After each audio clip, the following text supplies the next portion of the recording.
मंगनी की अंगूठी अफरा की मखरूती उंगली में पहनाते हुए मेरे दिल की धड़कन बहुत तेज हो रही थी। मेरे हाथों में हल्की सी कपकपाहट थी, जिसे अफरा ने महसूस करके मेरी तरफ देखा तो मैं पहले ही उसकी तरफ देख रहा था। उसने आंखों ही आंखों में मुझसे खैरियत पूछी तो उसकी इस अदा पर मेरी मुस्कुराहट और भी गहरी हो गई। तो झिझक कर मैंने आंखें झुकाई और उसके नाजुक हाथ को थाम कर मैंने हीरे की बेशकीमत अंगूठी उसकी उंगली में पहना दी। तो इर्द गिर्द खड़े हमारे अपनों ने एक हाहाकार मचा दी।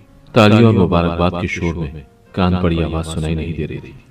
मैंने उसके कान में आहिस्ता से मुबारकबाद कहा तो उसने भी अपनी मुतरन्नम आवाज में मुझे तुरंत जवाब देते हुए खैर मुबारक कहा और निगाहें झुका दी। बिलाशुबा स्टेज पर पिंक शरारे में शानों तक खुले चॉकलेटी ब्राउन बाल, हिरनी जैसी नशीली आंखें, हल्के मेकअप के साथ बैठी अफरा का यहाँ पर मौजूद किसी भी लड़की के साथ कोई मुकाबला नहीं था। वो बिलाशुबा हुस्न की बेताज मलकत थी। इतने भरपूर हुस्न के सामने उसके करीब बैठा हुआ मैं खुद को दुनिया का सबसे खुशनसीब इंसान जहां समझ रहा था, वहां पर मैं बार बार हैरानगी से उस दमकते हुए चेहरे को भी देखता जाता था कि आखिर किस बात ने अफरा को मेरी शरीक हयात बनने पर कायल कर डाला। मैं ये सवाल उससे पूछना चाहता था, लेकिन मरने की तैयारियों में इस कदर मसरूफियत बढ़ गई कि मैं चाहकर भी अफरा से ये सवाल न कर पाया। लेकिन बहरहाल मुझे इस बात का तजस्सुस जरूर था, क्योंकि मैं उसके मुकाबले में ना तो हसीन जमील था और न ही जिस्मानी तौर पर कोई मजबूत कटकाट का मालिक था जो पहली नजर में देखते ही किसी को इम्प्रेस कर डालता। मेरा रंग भी सांवला था, जबकि अफरा का रंग ठीक ठाक सुर्ख सफेद था। लिहाजा मेरा चौंकना तो बनता था कि आखिर मेरी की सजा ने इतनी खूबसूरत लड़की को, मुझ जैसी आम शक्ल सूरत के लड़के को अपना जीवन साथी चुनने पर आमादा कर डाला। जब से मंगनी का सिलसिला घर में चला और मुझे अफरा की तस्वीर दिखाई गई तो मैंने हैरत से अपने वालिदैन की तरफ देखा कि तस्वीर में जो लड़की आप दिखा रहे हैं क्या वो हकीकत में भी ऐसी ही है। तो मेरे अब्बू मुस्कुरा दिए, भाई तुम ये सवाल तो अपनी अम्मी से पूछो, क्योंकि ये इन्होंने शाहकार ढूंढ कर निकाला है। अब्बू हंसने लगे तो उनके साथ बैठी हुई मेरी सौतेली अम्मी भी हंसने लगी। मेरी पहली अम्मी के इंतकाल के बाद अब्बू ने दूसरी शादी अपनी कुलीग के साथ कर ली, लेकिन उन्होंने मुझे कभी भी सौतेली अम्मी होने का एहसास न दिलाया, बल्कि वो मेरा ख्याल ऐसे रखती जैसे मैं उनकी अपनी कोख से पैदा हुआ हूं। कभी कभी मुझे शुरू में ऐसा लगा कि जैसे ये सब वो अब्बू को दिखाने और इस घर में कदम जमाने के लिए मेरे साथ मोहब्बत का खेल रचा रही है। लेकिन वक्त गुजरने के साथ साथ मुझे अच्छे से अंदाजा हो गया कि वो एक इंतहाई मुखलिस खातून है। उनकी भी ये दूसरी शादी थी। पहली शादी के 2 साल बाद ही वो विवाह हो गई थी। अब्बू उनके हालात के बारे में बहुत अच्छे से जानते थे और अम्मी के डेथ के बाद वो खुद को बहुत अकेला महसूस करने लग गए। तो अब्बू ने उन्हें प्रपोज कर डाला, लेकिन आंटी ने अब्बू से वाज़ेह अल्फाज में कहा कि शुजा बालिग बच्चा है, आपको सबसे पहले अपने इस फैसले के बारे में उसे बताना चाहिए और उससे राय लेनी चाहिए। तब अब्बू उनकी बात पर हंस दिए कि माना वो 19 साल का एक बालिग लड़का है, लेकिन मैं अपने मामलात में खुद मुख्तार हूं। वो अभी इतना इंडिपेंडेंट नहीं हुआ कि मुझे अपने फैसले उससे पूछ कर करने पड़े। तो आंटी ने कहा, फैसला बेशक ही आपका है, लेकिन इस फैसले का असर पूरी फैमिली पर पड़ सकता है। वो आपका इकलौता बेटा है, लिहाजा उसे अपने फैसले में शामिल करना बहुत जरूरी बात है। अगर मुमकिन हो तो हमारी मीटिंग रख लें। यूं आमने सामने अगर डायरेक्ट पहले से बात हो जाए तो शुरुआत में ही उसके दिलो दिमाग से भी इस रिश्ते को लेकर अब हम दूर हो सकता है। तो अब्बू ने आंटी की बात मान ली और उन्होंने घर में एक डिनर अरेंज किया।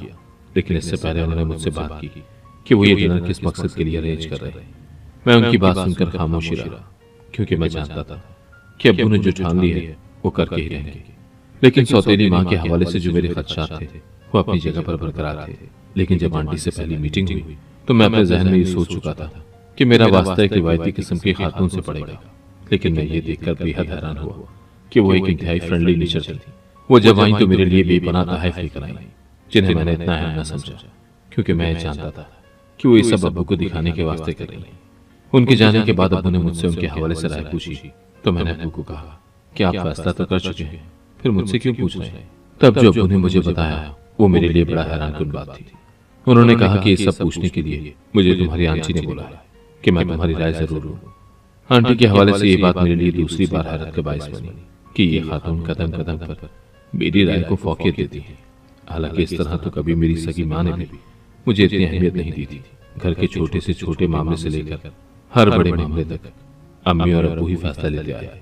लेकिन आंटी की ये बात मुझे काफी अच्छी लगी, तो मैंने अब्बू से कहा कि आप शादी कर लें। मुझे शादी पर किसी किस्म का कोई एतराज नहीं है। और यूं आंटी अब्बू की बीवी बनकर इस घर में आ चुकी थी। लेकिन उन्होंने एक माँ के रोल को भी बहुत ही बेहतरीन तरीके से अदा करना शुरू कर दिया। अब्बू जब बिजनेस टूर के सिलसिले में शहर से बाहर होते तो भी आंटी मेरा वैसे ही ख्याल रख रही होती जैसे वो अब्बू की मौजूदगी में रखती थी। और यहाँ से ही मेरा जहन उनके लिए बदला, और जो ये लफ्ज सौतेली जहन में किसी बिच्छू के डंक की तरह कुलबुलाता रहता था, उसका जहर आहिस्ता आहिस्ता कम होने लगा। क्योंकि मैं ये जान गया था कि आंटी बहुत ही पुरखुलूस नेचर की मालिक है, जिनमें कभी कभी मैं और अब्बू एक दूसरे के मद्दे मुकाबले आ जाते तो वो हमेशा मेरी साइड लेकर अब्बू को जज कर दिया करती। वो अक्सर मेरे दिफा में बात करती। मुझे अपनी कोई इज्जत मनवानी होती या कोई भी फैसला लेना होता तो आंटी इस मामले में पूरा पूरा मेरे साथ ताउन करती थी। उनकी इन्हीं अच्छी आदत की वजह से वो बहुत जल्दी मेरे दिल में घर कर गई। मेरा शुरू से रुझान मेडिकल की तालीम की तरफ था, लेकिन अब्बू चाहते थे कि मैं बीबीए करके उनके बिजनेस को संभाल लूं, लेकिन मुझे बिजनेस की फील्ड जरा भी पसंद नहीं थी। एक दिन खाने के दौरान अब्बू ने मुझसे मेरे करियर के हवाले से बात की तो मैंने उन्हें साफ साफ कहा कि मैं डॉक्टर बनना चाहता हूँ और मेरा इरादा मेडिकल की फील्ड को ज्वाइन करने का है। तो अब्बू हद से उखड़ गए। ये जो इतने बरसों से मैं एक बिजनेस एम्पायर कायम करके बैठा हूँ, ये सब किसके लिए किया कि एक दिन तुम बड़े हो गए तो मेरी कुर्सी पर आकर बैठोगे, इस बिजनेस को संभालोगे, लेकिन तुम्हारे तो मिजाज ही नहीं मिलते। भला डॉक्टर बनकर तुम कितना कमा लोगे? हर वक्त अजीब और गरीब मरीजों से वास्ता पड़ता रहेगा, चैन और सुकून की जिंदगी इस फील्ड में जाकर गंवा दोगे। तो मैं अब्बू की बातें सुनकर बेहद हैरान हुआ और उनसे उलझ गया। अब्बू मिजाज के काफी तेज थे, लेकिन मैं अपने मौकफ से किसी तौर भी पीछे नहीं हटना चाहता था, क्योंकि मैं जानता था कि अगर आज मैंने अपनी पसंद के हवाले से किसी भी किस्म का कॉम्प्रोमाइज किया तो मैं बिजनेस जैसी फील्ड में कभी भी खुश नहीं रह पाऊंगा। लेकिन मेरे फैसले पर अब्बू का गुस्सा आसमान को छूने लगा। तो मैं खाने की मेज से उठकर अपने कमरे में चला गया। थोड़ी देरी गुजरी थी कि मुझे ड्राइंग रूम से आंटी की ऊंची ऊंची आवाजें आने लगी। वो अब्बू से मेरे हवाले से लड़ रही थी, मेरा दिफा कर रही थी कि अगर शुजा बिजनेस नहीं करना चाहता तो आप उस पर अपनी मर्जी क्यों मुसल्लत करना चाहते हैं? क्यों चाहते हैं कि वो सारी जिंदगी आपकी उंगली थाम कर चलता रहे? उसकी अपनी जिंदगी है और इस जिंदगी पर उसको मुकम्मल इख्तियार है, वो जो चाहे वो करे। आप क्यों उसकी खुशियों के रास्ते में दीवार खड़ी करने की कोशिश कर रहे हैं? तो अब्बू पहले तो आंटी की बात सुनकर तेज लहजे में बोले, लेकिन फिर उनका लहजा मध्यम हो गया। थोड़ी देर बाद आंटी मेरे कमरे में आई और मेरे पास बैठकर बोली, शुजा, तुम जो भी करना चाहते हो मैं तुम्हारे फैसले में तुम्हारे साथ खड़ी हूँ, बस तुम हिम्मत मत हारना। तुम्हारे अब्बू को मैं मना लूंगी, और आज जो मैं डॉक्टर बना तो उसके पीछे आंटी का ही हाथ है। अगर वो उस वक्त मेरे साथ खुलकर ना देती तो मुझे यकीन था कि अब्बू मुझे कभी भी डॉक्टर बनने ना देते। मेरी जिंदगी पर उनका यह पहला एहसान था जो मैं कभी नहीं भूल सकता था। लेकिन जो दूसरा एहसान उन्होंने अफरा की सूरत में मुझ पर किया था, उस पर तो मैं दिल से उनका शुक्रगुजार हो गया। अफरा का रिश्ता उन्होंने ही ढूंढा था। इससे पहले मेरे जितनी बार भी रिश्ते देखे गए तो मेरे सांवले रंग की वजह से लड़की वालों ने खुद ही इनकार कर दिया। हालांकि मैं डॉक्टर था और गवर्नमेंट हॉस्पिटल में जॉब भी कर रहा था। हमारे समाज में लड़का अगर बरसरे रोजगार हो और ऊपर से डॉक्टर भी हो तो लड़की वाले ऐसे रिश्ते कभी नहीं ठुकराते। ना ही लड़कियां नापसंदीदगी का इजहार करती हैं, चाहे लड़का जिस्मानी तौर पर जैसा भी दिखता हो, उनसे शादी करने के लिए तैयार हो जाती है। लेकिन मेरा मामला बेहद अजीब था और मुझे इस बात की बिल्कुल समझ नहीं आ रही थी कि मेरे जैसे डॉक्टर का रिश्ता सिर्फ उसके सांवले रंग की वजह से लड़की वाले ठुकरा कैसे सकते हैं। ऐसा तो लड़कियों के हवाले से सुना था कि उनकी सांवली रंगत की वजह से लड़के वाले रिश्ता नहीं करते, लेकिन यहाँ तो लड़की वालों ने इस बात की भी परवाह नहीं की कि मैं डॉक्टर हूँ और मेरे मुंह पर ही इनकार करके चलते बने। मेरे लिए बिल्कुल ही अनोखा तजुर्बा था। कहीं ना कहीं मैं हर्ट हो रहा था, लेकिन इस मौके पर भी आंटी ने मुझे जज्बाती तौर पर सहारा दिया और उन्होंने मुझे कहा कि मैं दिल छोटा ना करूं।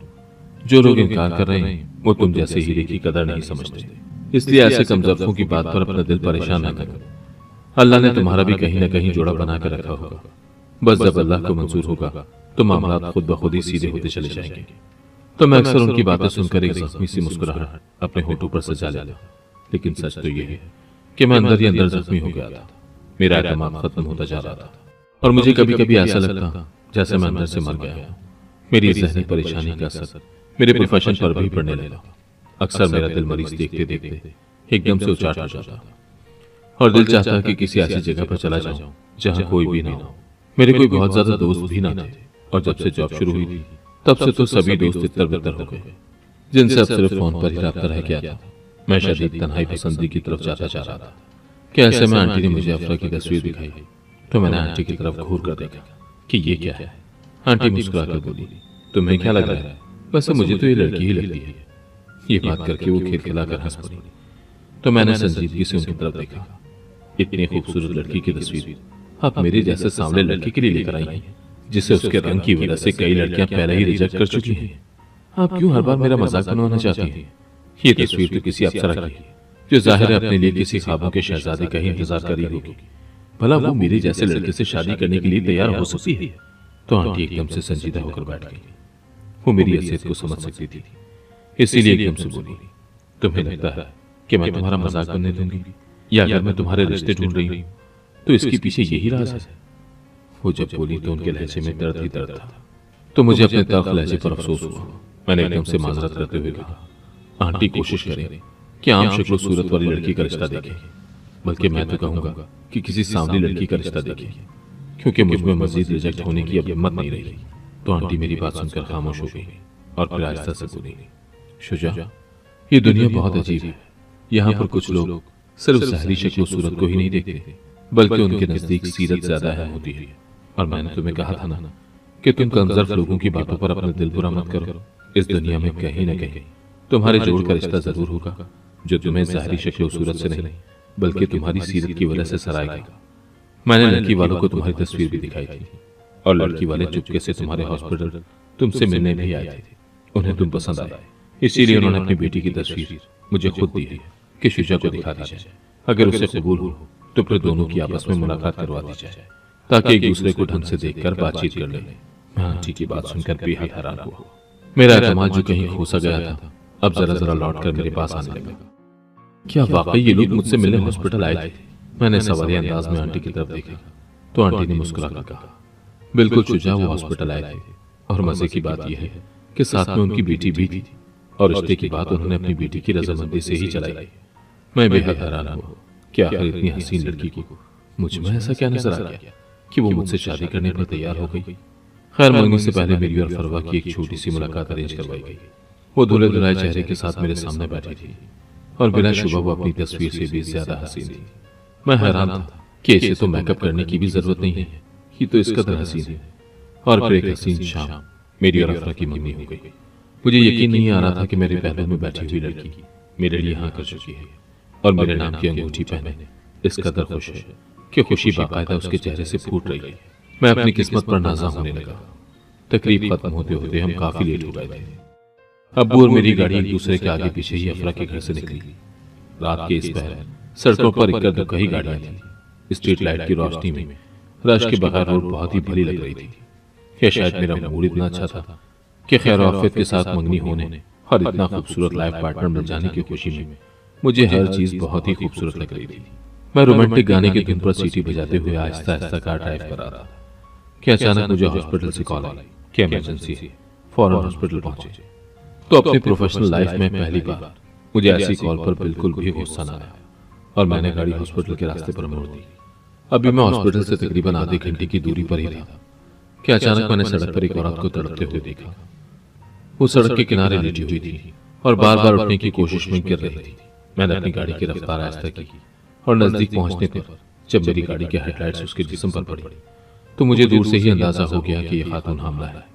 आजकल हालात भी नाजुक थे, मैं कोई रिस्क नहीं लेना चाहता था। मेरा दिल चाहा कि मैं उसके करीब से ही अपनी गाड़ी भगाता हुआ यहाँ से चला जाऊं, लेकिन फिर मेरे प्रोफेशन ने मुझे इस बात की इजाजत न दी कि मैं अपने सामने एक मरीज को तड़पता देखूं और फिर उसे इसी हालत में छोड़कर भाग जाऊं। मेरे जमीन ने मुझे उकसाया, और मैं फौरन ही गाड़ी से उतरकर जब नीचे गया तो मुझे अंदाजा हुआ कि वो खातून नहीं बल्कि एक नॉर्मल लड़की है जिससे लेबर पेन शुरू हुआ। मैं उसके करीब ही जाकर बैठ गया तो उसने घबराकर अपने चेहरे पर पड़े हुए नकाब को दोनों हाथों से मजबूती से थाम लिया और डरी डरी नजरों से मेरी तरफ देखने लगी। मैंने उससे कहा, डरने की जरूरत नहीं है, मैं डॉक्टर हूँ और अभी हॉस्पिटल ही जा रहा हूँ। आप मेरे साथ हॉस्पिटल चले। यहाँ इस सर्दी में आपका इस तरह होना मुनासिब नहीं है, या अगर आपका घर कहीं नजदीक है तो मुझे बता दें, मैं आपको वहीं ड्रॉप कर देता हूँ। वो रोने लगी और हाथ जोड़कर मुझे हॉस्पिटल ले जाने की दुहाई दी, तो मैंने वक्त जाया किए बगैर उसे उठने में मदद दी और अपनी गाड़ी की पिछली नशिस्त पर उसे लेटा दिया और खुद तेजी से ड्राइव करते हुए हॉस्पिटल की तरफ भागा।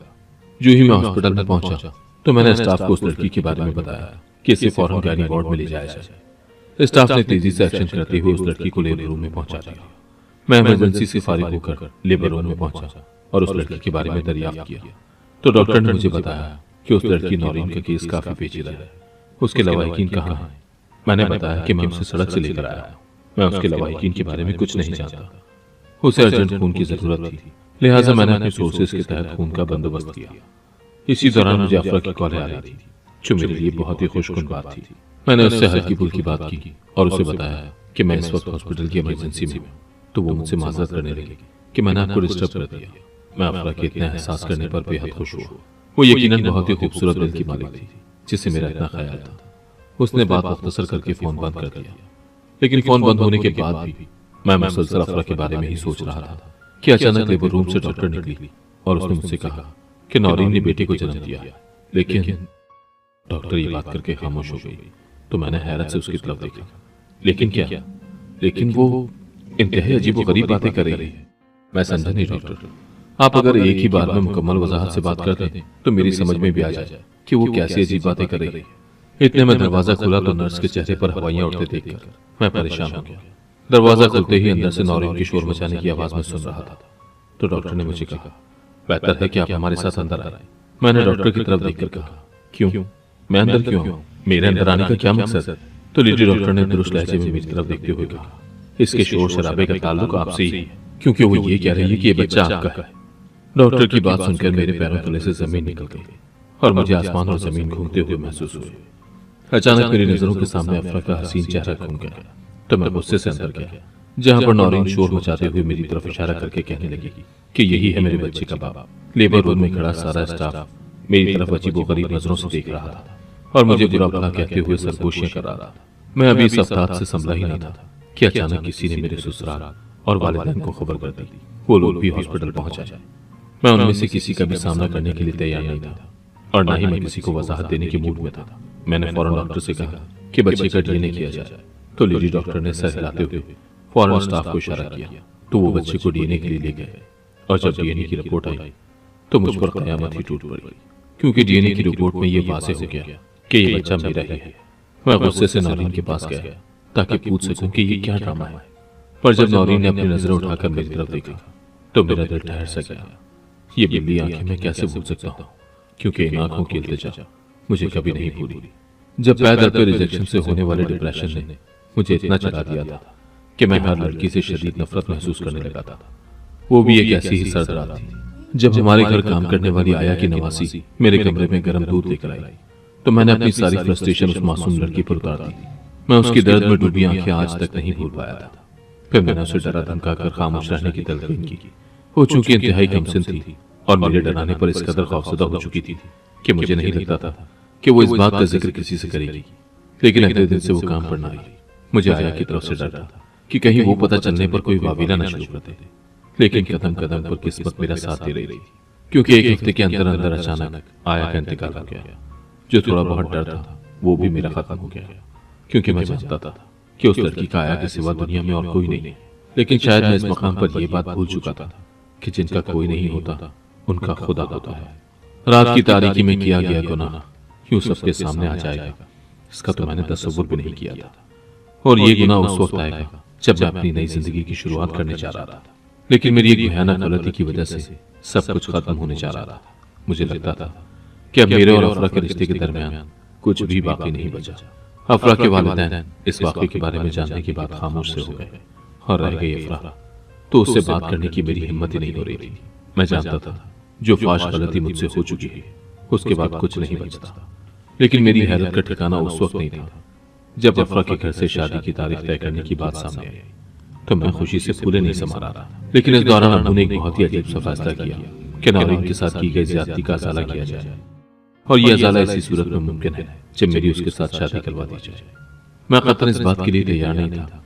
तो अब्बू ने मुझे कहा कि ये बच्चा हमारा खून है, हम इसे सड़कों पर रोने के लिए नहीं फेंक सकते। इस बच्चे को तुम्हें अपना नाम देना पड़ेगा, लिहाजा फौरन नौरीन से तुम्हारा निकाह होगा और उसके बाद अफरा अगर तुमसे शादी करना चाहती है तो हमें कोई एतराज नहीं। मुझे अब्बू पर बहुत गुस्सा आया कि जब सब कुछ ठीक होने जा रहा है तो इस मामले को बीच में लाने की क्या जरूरत है। मैंने सोचा कि शायद आंटी इस मामले में हमेशा की तरह मेरा दिफा करेगी, लेकिन वो भी चुप थी। गोया वो भी अब्बू की हमनवा थी। आंटी नौरीन और बच्चे को घर ही ले आई थी और अफरा के घर भी अपने इस फैसले की बाबत इत्तला दे गई थी, तो उन्हें भी इस पर एतराज न हुआ। लेकिन फिर उड़ती उड़ती खबर हमें ये पता चली कि अफरा की ये पहली शादी नहीं बल्कि ये दूसरी शादी है।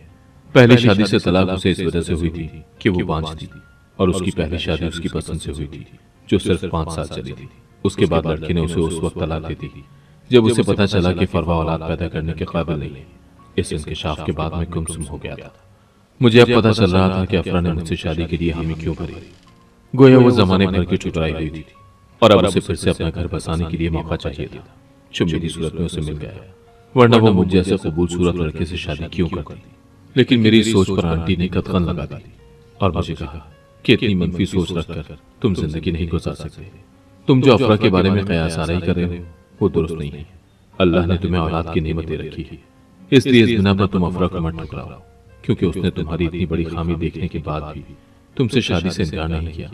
हालांकि वो इनकार करना चाहती तो कर सकती थी, इसलिए उसे इस बात की सजा मत दो जिसमें उसका कोई इख्तियार नहीं। तो मैंने गौर से आंटी की तरफ देखा और फिर सर झुका लिया कि वाकई मैं इन दिनों बहुत ज्यादा मनफी सोचे पा रहा हूँ। क्या जरूरी है कि हम इंसान एक दूसरे की खामियां उछाल कर ही जिंदा रहें? एक दूसरे की खामियों को छुपा कर भी तो हम जिंदगी में एक साथ आगे बढ़ सकते हैं। कुछ दिन बाद अब्बू ने मेरा निकाह नौरीन के साथ करवा दिया और फिर मेरी बारात लेकर वो अफरा के घर पर पहुंचे, जहां खैर आफियत के साथ मेरा निकाह अफरा के साथ हो गया और उसे दुल्हन बनाकर मैं अपने घर ले आया। इस घर में मेरी दोनों बीवियां एक साथ ही रहती हैं। अफरा ने नौरीन को अपनी छोटी बहन की तरह मान दे रखा है, बदले में नौरीन भी उसका बहुत एहतराम करती है। मेरी जिंदगी से मनफी आदत निकालने में मेरे घर की खवातीन का बहुत बड़ा हाथ है। आज मैं एक मुकम्मल और